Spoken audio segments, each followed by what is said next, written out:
Ada pertanyaan yang cukup populer dalam bahasan kali ini. Jika perkara yang diminta oleh seorang hamba itu memang telah ditakdirkan, niscaya hal itu sudah pasti akan terjadi, baik ia berdoa ataupun tidak. Jika memang tidak ditakdirkan, niscaya hal itu tidak akan terjadi, baik dia berdoa ataupun tidak. Bukankah demikian? Segolongan orang menyangka bahwa pernyataan di atas adalah sebuah kebenaran. Mereka pun lantas meninggalkan doa seraya mengatakan doa itu sama sekali tidak berfaedah. Seiring dengan kedunguan dan kesesatan mereka, sikap demikian sangat kontradiktif.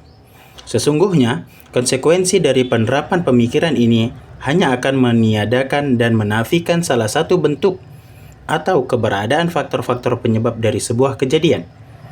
Sebagai bantahan, kita katakan kepada mereka, seandainya Anda memang ditakdirkan untuk kenyang dan terbebas dari rasa dahaga, tentulah hal itu pasti akan terjadi, baik Anda makan maupun tidak. Demikian pula jika memang Anda tidak ditakdirkan untuk kenyang, tentu Anda tidak akan pernah kenyang, baik Anda makan ataupun tidak. Begitu pula keturunan. Sekiranya Anda memang ditakdirkan untuk memilikinya, tentulah hal itu pasti akan terjadi, baik Anda menyetubuhi istri dan budak Anda ataupun tidak. Namun, jika memang tidak ditakdirkan, tentu Anda tidak akan pernah memiliki keturunan. Oleh sebab itu, tidak ada manfaatnya Anda menikah dan memiliki budak wanita. Begitulah seterusnya. Adakah orang berakal ataupun manusia pada umumnya yang akan berpendapat seperti ini? Binatang ternak saja diberi naluri untuk berinteraksi dengan faktor penyebab dalam rangka menjaga kelangsungan hidup dan eksistensi mereka.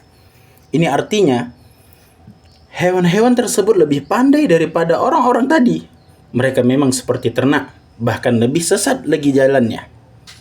Di antara mereka ada yang sok pintar dengan menyatakan menyibukkan diri dengan doa termasuk ibadah mahdhah seperti sholat, haji, dan yang lain semisalnya, supaya Allah memberikan pahala kepada orang yang berdoa, meskipun doa tersebut sebenarnya tidak mempunyai efek sedikit pun terhadap apa yang diminta.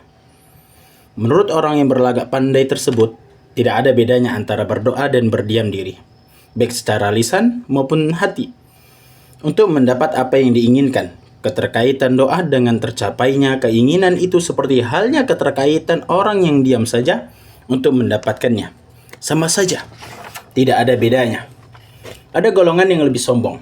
Mereka berkata, doa hanya tanda yang Allah berikan kepada sebagai isyarat atas terpenuhinya hal-hal yang diinginkan. Jika Allah memberi taufik kepada seorang hamba untuk berdoa, itu adalah tanda dan isyarat bahwa yang diinginkan telah dipenuhi. Sama seperti halnya jika kita melihat awan hitam di musim penghujan, yang merupakan pertanda turunnya hujan. Mereka melanjutkan, hal yang sama juga berlaku pada hukum ketaatan dengan pahala, serta hukum kekafiran dan kemaksiatan dengan siksa. Ketaatan, kekafiran, dan kemaksiatan hanyalah tanda dari pahala atau siksa, bukan merupakan penyebab keduanya. Begitu pula pendapat mereka. Menurut mereka, sama sekali tidak ada hubungan sebab akibat dalam peristiwa pecah dan memecahkan, terbakar dan membakar, serta terbunuh dan membunuh. Tidak ada hubungan antara keduanya melainkan rentetan peristiwa yang biasa, bukan rangkaian sebab dan akibat. Pendapat mereka ini bertentangan dengan perasaan, akal, syariat, dan fitrah. Pemikiran mereka juga telah berseberangan dengan semua orang yang berakal, sekaligus menjadi bahan tertawaan mereka. Pendapat yang benar ialah ada bagian ketiga yang tidak tercantum dalam pertanyaan di atas, yaitu apa yang ditakdirkan terjadi karena adanya sejumlah sebab, di antaranya adalah doa. Tidak mungkin sesuatu ditakdirkan terjadi begitu saja tanpa adanya sebab. Ia pasti memiliki keterkaitan dengan sebab. Jika seorang hamba mengerjakan sebab, maka terjadilah apa yang ditakdirkan. Begitu pula, jika hamba tidak mengerjakannya, maka apa yang ditakdirkan itu tidak terjadi. Ini sebagaimana ditakdirkannya kenyang karena makan dan minum, keberadaan anak karena bersetubuh, panen hasil pertanian karena menyemai, kematian ternak karena disembelih, dan dan memasuki surga atau neraka karena amal perbuatan. Demikianlah pendapat yang benar. Namun hal ini tidak disinggung oleh penanya. Tampaknya ia belum mendapatkan taufik untuk memahami perkara ini. Jika demikian, doa merupakan salah satu faktor penyebab yang paling kuat. Apabila apa yang diminta dalam doa ditakdirkan terjadi dengan sebab doa tersebut, maka tidak benar jika dikatakan bahwa doa itu tidak ada faedahnya. Sebagaimana apabila dikatakan bahwa tidak ada faedah dari makan, minum, serta segala bentuk aktivitas dan perbuatan. Tidak ada sebab yang lebih bermanfaat selain doa. Dan tidak ada cara yang lebih cepat untuk mendapatkan apa yang diinginkan melebihi doa. Para sahabat radhiyallahu anhum yang paling mengenal Allah dan Rasul-Nya, serta paling memahami ajaran agamanya dari kalangan umat ini. Oleh sebab itu, mereka adalah orang yang paling baik dalam berdoa dan teguh dalam melaksanakan syarat-syarat maupun adab-adabnya dibandingkan dengan selain mereka. Dahulu, Umar bin Al-Khattab radhiyallahu anhu memohon pertolongan atas musuhnya dengan doa. Bahkan ia menganggap doa sebagai tentara yang terhebat. Beliau berkata kepada para sahabatnya, "Kalian tidak mendapatkan pertolongan dengan sejumlah kalian yang banyak, tetapi kalian mendapatkan pertolongan dari langit." Umar juga mengatakan, "Sesungguhnya yang aku pentingkan bukan pengabulan, tetapi doa atau permohonan itu sendiri. Apabila kalian berdoa, maka pengabulan akan ada bersamanya." Seorang penyair mengambil makna ini lalu menyusunnya dalam bentuk bait syair. Ia berkata, "Lau lam turid naila ma arju wa atlubuh min judi kaffaika ma awwattanil talaba." Jika engkau tidak ingin aku mendapatkan apa yang kuinginkan dari kemurahan kedua tanganmu, maka engkau tidak membinasakanku untuk meminta. Barang siapa yang diberi ilham untuk berdoa, maka sesungguhnya Allah telah mengabulkan permohonannya. Allah berfirman, "Ud'uni astajib lakum." Berdoalah kepadaku, niscaya akan aku perkenankan bagimu. Al-Mu'minun ayat ke-60. Wa idza sa'alaka 'ibadi anni fa inni qarib ujibu da'watad da'i idza da'an. Dan apabila hamba-hambaku bertanya kepadamu Muhammad tentang aku, maka sesungguhnya aku dekat. Aku kabulkan permohonan orang yang berdoa apabila ia berdoa kepadaku. Al-Baqarah ayat 186. Di dalam Sunan Ibnu Majah dari Abu Hurairah radhiyallahu anhu yang mengatakan bahwasanya Rasulullah sallallahu alaihi wasallam bersabda, "Man lam yas'alillaha yaghdab alaih." Barang siapa yang tidak meminta kepada Allah, niscaya dia akan murka kepadanya. Hal ini menunjukkan bahwa ridhonya terletak pada permohonan dan ketaatan kepadanya. Jika Allah ridho, maka seluruh kebaikan akan berada dalam ridhonya. Sebagaimana setiap bencana dan musibah itu terjadi karena kemaksiatan kepada Allah dan murkanya. Imam Ahmad menyebutkan sebuah athar dalam kitab Az-Zuhud. "Aku adalah Allah, tidak ada ilah yang berhak diibadahi selain aku. Jika aku ridho, pasti aku memberkahi dan keberkahanku tidak ada batasnya. Jika aku murka, niscaya aku akan melaknat, dan bahwa laknatku sampai keturunan yang ketujuh."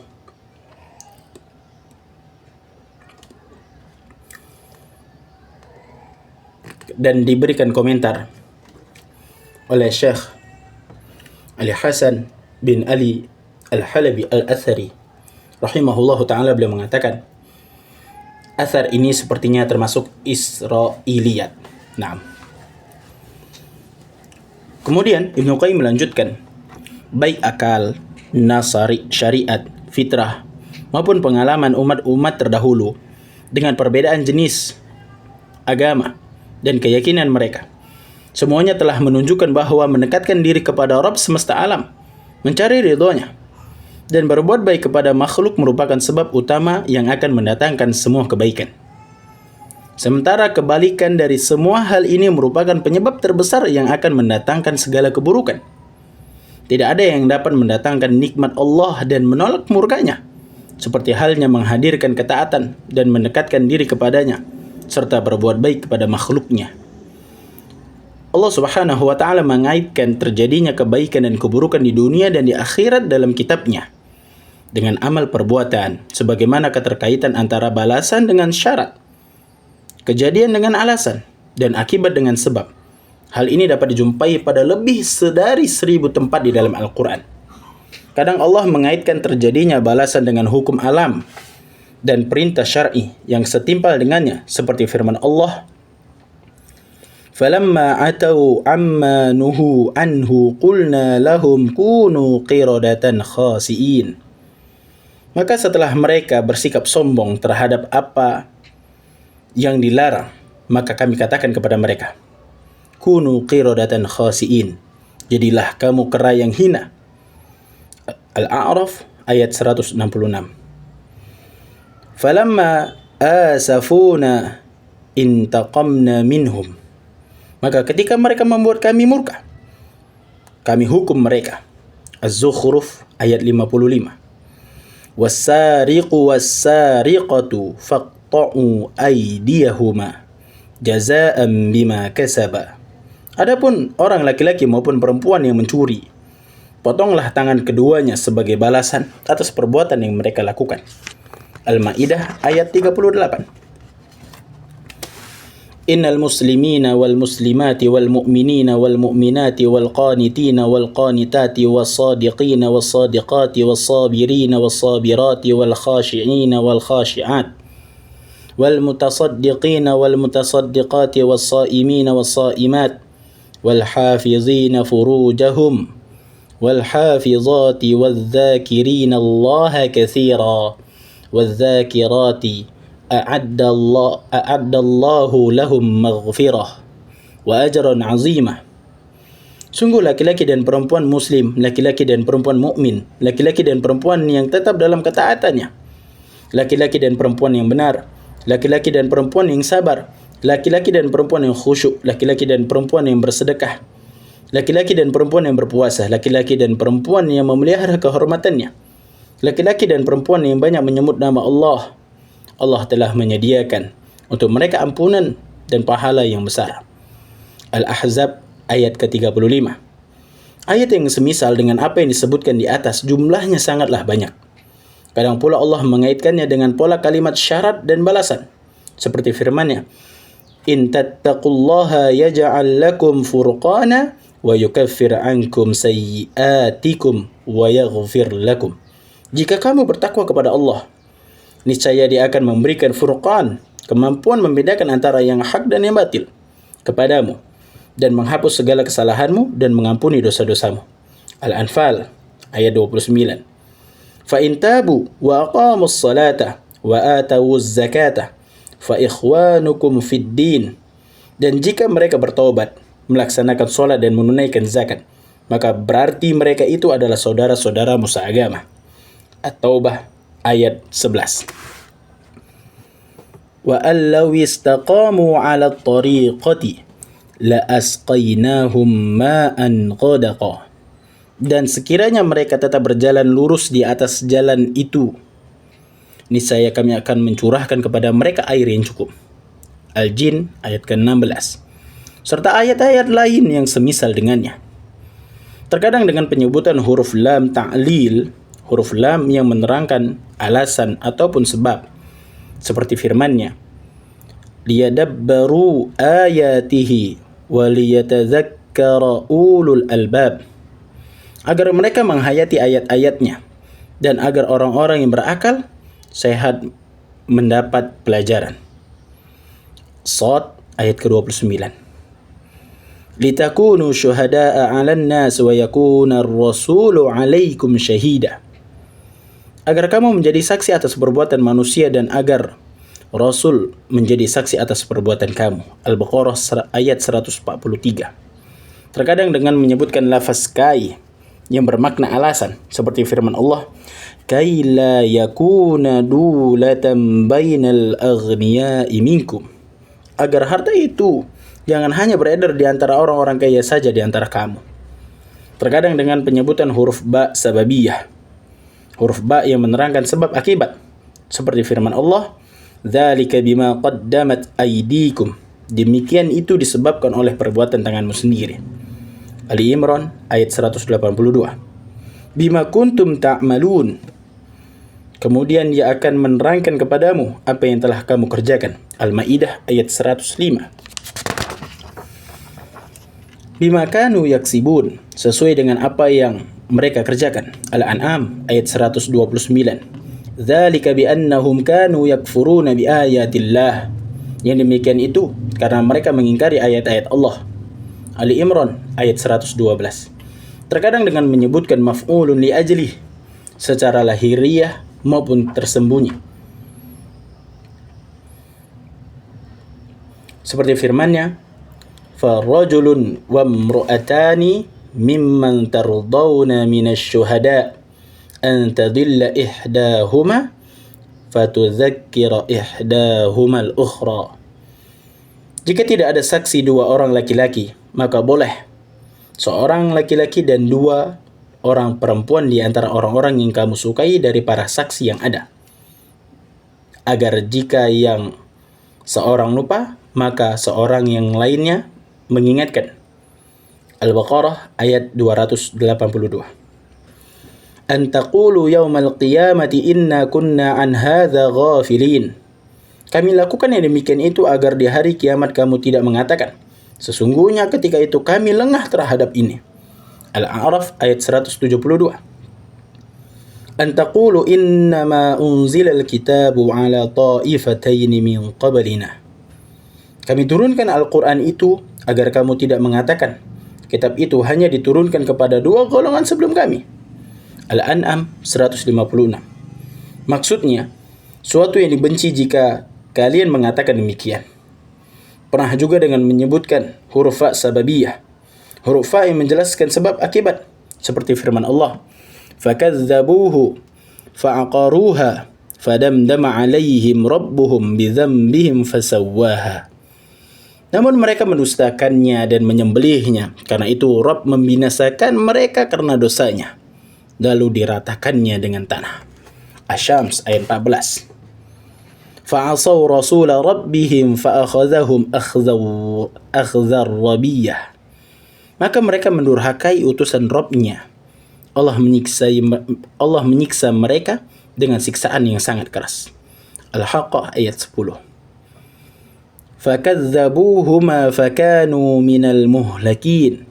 Maka mereka mendustakan keduanya. Sebab itu mereka termasuk orang yang dibinasakan. Al-Mu'minun ayat 80. Al-Mu'minun ayat 48. Serta ayat-ayat yang semisal dengannya. Terkadang dengan menyebutkan lafaz lamma yang menerangkan ganjaran seperti firman-Nya, "Falamma asafuna intaqamna minhum." Maka ketika mereka membuat kami murka, kami hukum mereka. Az-Zukhruf ayat 55. Serta ayat-ayat yang semisal dengannya.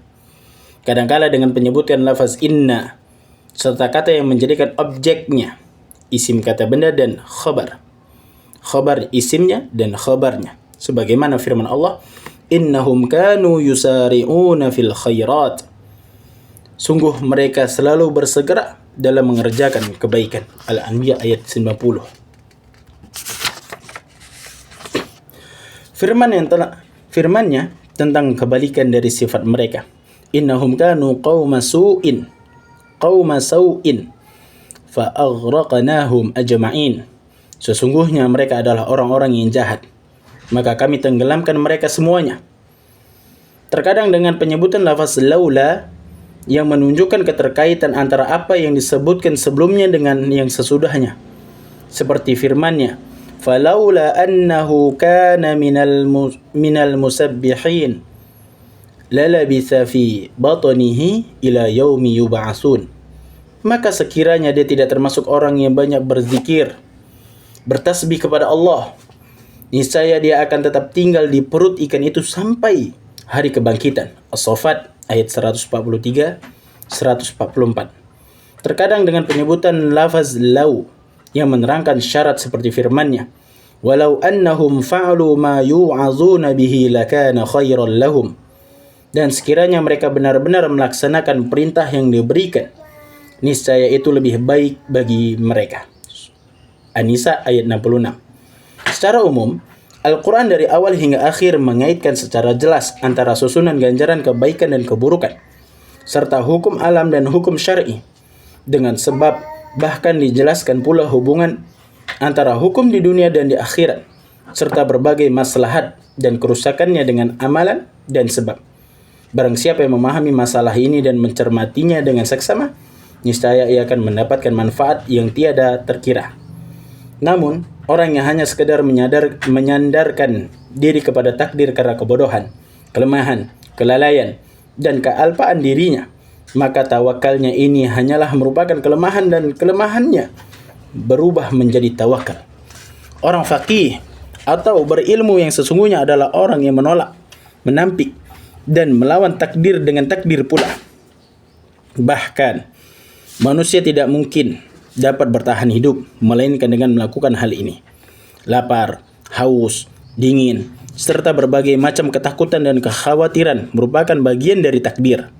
Sedangkan semua makhluk berusaha untuk menghadapinya dengan takdir pula.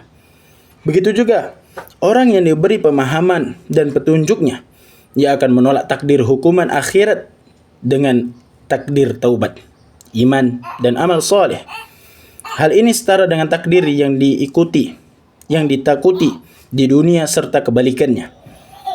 Sebab Rabb dunia dan akhirat adalah satu. Hikmahnya juga satu. Serta tidak ada pertentangan dan penafian antara satu sama lain. Masalah ini termasuk masalah yang paling penting bagi orang yang mengetahui kedudukannya serta memperhatikannya secara saksama. Wallahul musta'an. Meskipun demikian, masih tersisa dua hal yang harus seseorang lakukan untuk menyempurnakan kebahagiaan dan keberuntungannya. Pertama, ia seharusnya mengetahui rincian sebab terjadinya keburukan dan kebaikan. Selain itu, seseorang mesti memiliki basirah, pengetahuan dalam hal tersebut menurut apa yang disaksikannya dari alam, pengalaman pribadinya, dan orang lain, serta berita umat-umat terdahulu dan sekarang yang pernah ia dengar. Hal paling bermanfaat dalam hal ini adalah tadabbur Al-Quran. Sungguh, Al-Quran memberikan pemaparan yang sempurna. Di dalamnya disebutkan sebab terjadinya kebaikan dan keburukan secara terperinci. Selanjutnya adalah mempelajari As-Sunnah yang tidak lain adalah saudara kandung Al-Quran sekaligus wahyu kedua. Barang siapa yang memusatkan perhatian kepada keduanya, niscaya akan tercukupi, tidak membutuhkan yang lain. Al-Quran dan As-Sunnah akan memperlihatkan kepadamu segala bentuk keburukan dan kebaikan, beserta sebab-sebab terjadinya, hingga seolah-olah kita menyaksikan dengan mata kepala sendiri. Setelah itu, jika Anda memperhatikan kabar umat-umat yang ada serta balasan Allah terhadap orang yang taat atau orang yang bermaksiat kepadanya, niscaya ia cocok dengan apa yang Anda ketahui dari Al-Quran dan As-Sunnah. Serta Anda lihat dengan terperinci di dalam berita dan janji Allah, semua ini menunjukkan kepadamu bahwa Al-Quran itu benar, Rasul itu benar, Allah pasti menepati janjinya. Dan sejarah hanyalah rincian dari bagian-bagian yang dikenalkan oleh Allah dan Rasul-Nya kepada kita tentang sebab-sebab universal terjadinya kebaikan dan keburukan.